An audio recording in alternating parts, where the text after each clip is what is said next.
Ya, masih bersama Menteri Pertanian Bapak Amran Sulaiman. Oke, mungkin ke Mas Heri ada yang pertanyaan bikin penasaran nggak? Yang tadi dong, Apa? Bapak itu orangnya Prabowo atau Pak Jokowi? Oh, belum terjawab. Belum terjawab, Pak. Itu. Karena jawabannya ringan banget, Apa? dua-duanya. Tadi katanya masa lalu udah nggak penting lagi, Pak. Yang tidak penting, yang penting aku ingat sampai sekarang, masa lalu. Apa? Aku jatuh cinta ditolak. Itu kan penting bagiku. Oh. Itu karena dia berkontribusi pada hidupku sampai memotivasi saya sampai duduk di tempat sini. Itu yang nolak nyesel nggak Pak? Oh iya, aku sudah ketemu dan aku beritahu 20 tahun yang lalu. Pada saatnya kamu menyesal. Wah. Aduh, Bapak ini kan banyak gebrakan tadi, bersih-bersih, copot orang, atau apapun lah gitu kan, menyisir, sidak. Sehingga Bapak itu dijuluki Mr. Clean. Se-clean apa sih Pak? Saya tidak sempurna.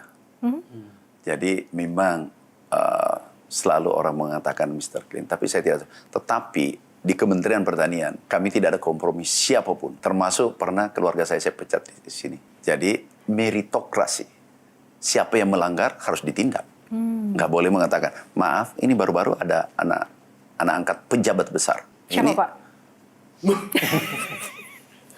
Yang jelas gini, sudah tersangka, silakan cari sendiri. Oh, pejabat pemerintahan, aparat apa Pak? Dia setingkat eselon 2 sudah tersangka sekarang. Oke, Dan dari kementerian. Oh, dari kementerian. Ya, Hubungannya dengan Bapak? pegawai saya di sini, kementerian, kemudian tanda petik ya, kerjasama dengan mafia. Mafianya kami kirim ke kepolisian, sudah ada tersangka 2, kemudian mereka sudah tersangka juga. Pak, mungkin publik bertanya-tanya begini, berkali-kali pejabat kementerian, termasuk Pak Amran, bilang ada mafia. Gitu. Termasuk di periode pertama Pak Amran juga begitu. Tadi Bapak menjelaskan ada sekian banyak yang sudah jadi tersangka di penjara dan seterusnya. Tapi kok nggak selesai-selesai sih Pak? Sudah selesai. Maksudnya tetap ada. Betul. Gini, itu kejahatan tidak akan pernah habis sampai kiamat. Nah, untuk memitigasi kita harus tegas. Kita harus hitam putih. Tidak boleh ada pertimbangan lain, pertimbangan politik dan seterusnya. Tapi kita publik tegas saja. Publik itu bertanya gini Pak, mafia itu mana sih buktinya gitu ya? Mana sih? Lah, Pak Kodori sampaikan, kan sudah tersangka. Yang dulu-dulu kan ada tuh. Mafia yang itu, PT Ibu. Mafia itu kan bayangannya, wah ini organisasi yang Sindikat. Gerombolan. Iya, Pak, pasti gitu. kan biasanya tidak semua kena kan, tergantung penegak hukum. Tapi sekarang saja kan minyak goreng kan ada 8 tersangka. Kami komunikasi dengan Pak Kapolri. Itu udah di level tertinggi atau ternyata masih ada big boss-nya lagi Pak? Kami tidak tahu level tertinggi, yang penting sudah tersangka yang kemarin yang kami sidak. Tersangkanya ada vendor botol nggak tuh Pak? Itu vendor botolnya bisa ditanyain lah. Nah, Orang seliter cuma 750 kan vendor botolnya tahu. Kalau isinya cuma 750 ya iya, Pak? benar juga sih. Dan botolnya juga ikut terlibat ya. vendor botolnya itu Pak. Turut Berarti serta. berarti belum diperiksa ya Pak ya vendor botolnya Apanya? Pak? Pasti sudah diperiksa. Oke. Pasti. Kan Bapak suka sidak nih Pak. Heeh. Coba sidak ke rumah-rumah Pak. Banyak kaleng kongguan isinya rengginang Pak. Lu gue pikir Aku serius ini perhatikan. saya udah serius ini, saya terpancing juga. Itu bertahun-tahun Pak dibiarkan. Dibuka rengginang. Silakan. Ada 2 saya pertanyaannya Pak. Yang satu pupuk, yang satu tentang food estate. Iya. Pupuk Pak, itu saya dalam sebuah diskusi saya mendengarkan bahwa kenapa pupuk subsidi itu selalu kurang karena tentang suplai data dari Kementerian Pertanian kepada desa-desa penerima pupuk subsidi. Jadi misalnya di data Kementan 2 ton, ternyata kebutuhannya 4 ton, makanya mereka selalu kurang. Nah itu benar atau tidak? Nah pertanyaan kedua nih sekalian nih, Bapak dianggap sebagai penyelamat Pak Prabowo di case-nya food estate. Nah dari 2 pertanyaan itu silakanlah Bapak mana duluan itu yang mau dijawab itu. Yang pertama, sekarang satu data BPS. Kementerian Pertanian nggak boleh mengeluarkan data. Oh oke. Itu sekarang. Jadi Kalau semua sebelumnya data mengeluarkan Pak ya? mengeluarkan dulu. Oke. Saya katakan daripada digunakan orang yang tidak bertanggung jawab, lebih baik satu data BPS independen. Jadi data selesai. Kemudian food estate yang kita bangun itu mutlak. Penduduk ini bertambah 3,5 juta orang per tahun. Pangannya dari mana? Kemudian lahan yang sudah ada 7 juta. Kalau ini tidak ditambah, ini bisa kita kekurangan pangan. Pak Hendy tahu sekarang apa yang terjadi di Malaysia? Mungkin sudah lihat antri dan beli beras Kemarin malam, Jepang, harga beras hampir 100.000 per kilo. Kira-kira kalau di Indonesia 20.000 aja pasti huru-hara. Filipina kekurangan beras. Sekarang nih. Nah, food estate ini sangat penting. Sambil intensifikasi, kita ekstensifikasi. Persiapan generasi ini, anak-anak muda yang di belakang ini akan melanjutkan pembangunan nanti. Jangan kita ego. Iya. Kita persiapkan peta jalan untuk itu, agar mereka tidak tersiksa nantinya. Ingat, sekarang ada climate change, perubahan iklim yang luar biasa. Krisis pangan dunia dan berdampak ke Asia, termasuk Indonesia. Ini kita harus jaga. Makanya Presiden perintahkan segera realisasikan ini. Nah, itu pertanyaannya begini Pak, ini terkait dengan spion tadi kan, kita sepakat spion itu untuk melihat ke belakang supaya kita bisa maju ke depan. Ya.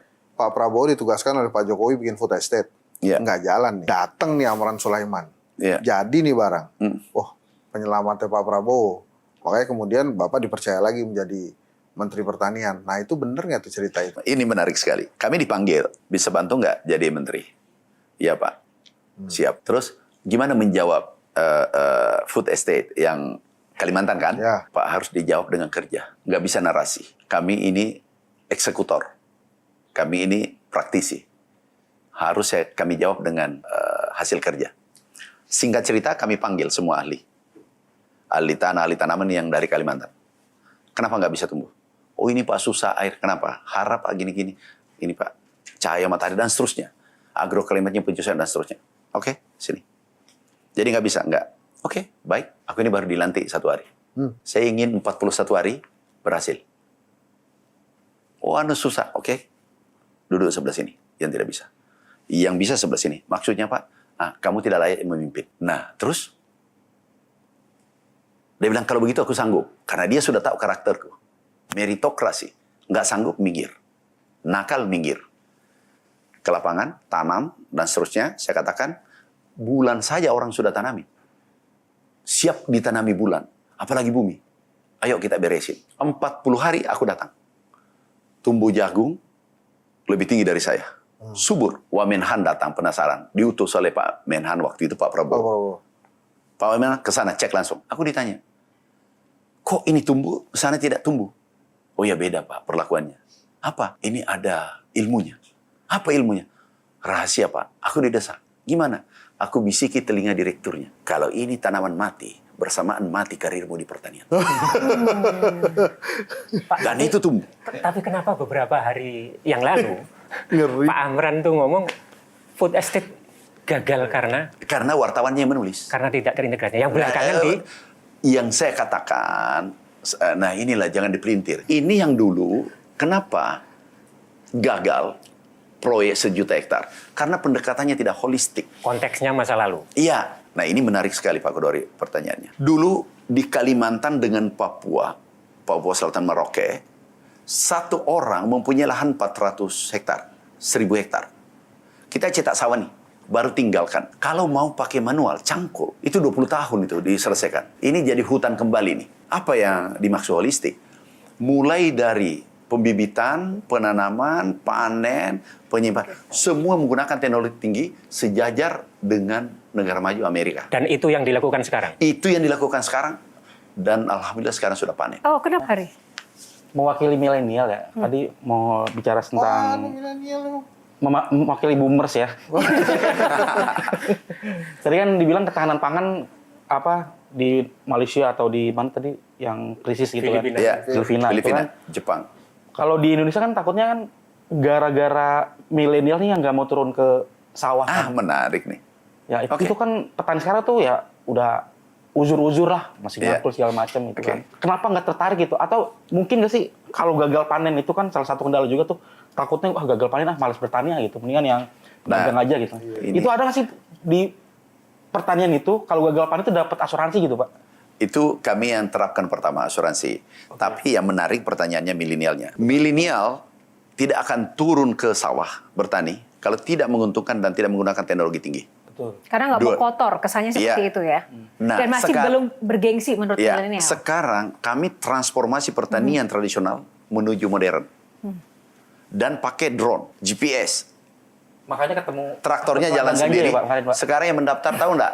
Milenial tahu mendaftar sekarang 27.000. Termasuk di Merauke, Kalimantan Tengah, Kalimantan Selatan, Sumatera Selatan. Langsung turun ke sawah. Turun ke lapangan 27. Bukan milenial buat konten doang masalahnya, Pak. Bukan. Dia bekerja sekarang, kami buka sekarang 1 juta hektar lebih. Dan mereka turun, perempuan yang operasikan traktor. 2 syarat untuk menurunkan milenial ke lapangan, ke pertanian. Karena ada 52 generasi Z dan milenial. Untuk menuju Indonesia emas, ini harus masuk. Kalau gagal menarik milenial, Indonesia emas sulit. Teknologi tinggi dan menguntungkan. Tahu pendapatannya? 20 juta. Saya target minimal 10 juta. Dia dapatkan 20 juta yang di Aceh. Di Merauke dia dapatkan 20 juta, 15 juta minimal per bulan bersih. Artinya dia di atas gaji menteri. Jadi kita ciptakan yang menarik. Tapi kalau pendapatannya 3 juta, pasti tidak mau. Lebih baik jadi pegawai. Kementerian Pertanian itu punya hak otoritatif ke Institut Pertanian Bogor nggak? Yang kemudian sekarang jadi institut fleksibel banget itu. Kan gara-gara itu tuh, lulusan-lulusan IPB itu nggak ada yang mau jadi petani. Itu maksud saya, Kementerian Pertanian tuh punya hak otoritatif nggak? Lulusan-lulusan IPB itu harus jadi petani ya, jangan masuk jadi karyawan bank. Pak, Gitu. Mas Henry, Pak Henry nggak bisa. Milenial nggak bisa dipaksa. Tapi kita ciptakan di situ gula atau semut. Gula seperti semut. Mereka datang. 20 juta serius, Pak? Sebulan. Sebulan. Oke. Iya, bersih. Tertarik, Mas. Makanya ini kayaknya Tertarik, Oke. Mas Hensat. Menurut Bapak, idealnya pendapatan para petani kita tradisional ya, tradisional itu idealnya itu berapa dan apakah sudah terpenuhi di tahun 2025 ini? Sekarang ini posisi NTP karena itu ukurannya, itu kemarin terakhir 110. Dulu 98 untuk pangan. Dan tahu datanya. 110 itu artinya menguntungkan. Artinya sudah bisa disebut sejahtera atau belum petani kita? Dia sudah cukup, yang penting jangan rugi. Kalau dulu 98, kami pertama menteri sini, 98, 97, 98. Artinya merugikan. Nah ini bergerak naik NTP 110. Tapi yang paling tinggi perkebunan, 150, 156. Nggak usah urusi saya. Allah sudah kasih rezeki, Alhamdulillah. Saya kan dulu pengalaman miskin 36 tahun. Jadi kami ingin berbuat untuk Republik.